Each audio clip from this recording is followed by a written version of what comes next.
நாகதோஷத்துக்கு பொதுவாகவே நிறைய கோவில்களை சஜஸ்ட் பண்ணி பார்த்தேன். உடனே ரெமெடி ஆகக்கூடியது நம்ம தமிழ்நாட்டில் இருக்கக்கூடிய ஆந்திராவில் இருக்கக்கூடிய ஒரு கோவிலும் கேரளாவில் இருக்கக்கூடிய 2 கோவில் பற்றி சொல்கிறேன். ஒரு கோவில் பார்த்திங்கன்னா காளஹஸ்தியில் இருக்கக்கூடிய காளஹஸ்தீஸ்வரர் ஞானப்பிரசன்ன அம்பிகை. ஏன்னா சந்திரன் கேதுவோடு சேர்ந்திருந்தா சந்திரன்னா அம்பிகை, ஞானம் அப்படின்னா கேது அப்படின்னு அர்த்தம். சந்திரன் கேது இணை உள்ளவங்க. அதே போல் ஈசன் மேலே 2 பாம்பு பின்னி இருக்காமல் உலகத்தில் எங்கேயுமே கோவில் இல்லை, இங்கே தான் இருக்குது. அது மட்டும் இல்லாமல் அண்டர் கிரவுண்டில் பிள்ளையார் இருக்கார். அப்போ கேது ராகு கேதுக்கள் தோஷம் பரிபூர்ணமாக நீங்கன்னா காளஹஸ்தியில் இருக்கக்கூடிய ஞானப்பிரசனாமையும் காளஹஸ்தீஸ்வரின் தரிசனம் பண்ணும்போது ராகுக்கான சிறப்பான பரிகாரம் இம்மிடியேட்டாக திருமணம் சார்ந்த விஷயங்களில் உடனே பலனளிக்கக்கூடியது.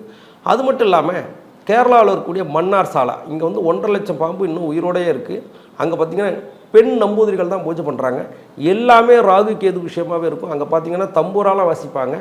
டோட்டலாகவே ராகு கேதுக்கு ஒரிஜினலாகவே பூஜை பண்ணக்கூடிய இடம் கேரளாவில் இருக்கக்கூடிய மன்னார் சாலா. இது ஆயில்ய நட்சத்திரத்துக்குள்ள கோவிலும் கூட. ஆயில்யம் அப்படின்னாலே சர்ப்பம்னு அர்த்தம். அப்போ சர்ப்பதோஷம் நீங்கள் கேரளாவில் இருக்கக்கூடிய மன்னார் சாலா சிறப்பான பரிகார ஸ்தலமாகவும் இருக்கும். ரம்ஜானுக்கென்றே பிரத்யேக கலெக்ஷன்கள். ஆசியாவின் மிகப்பெரிய ஜவுளி சாம்ராஜ்யம் தி சென்னை சில்க்ஸ்.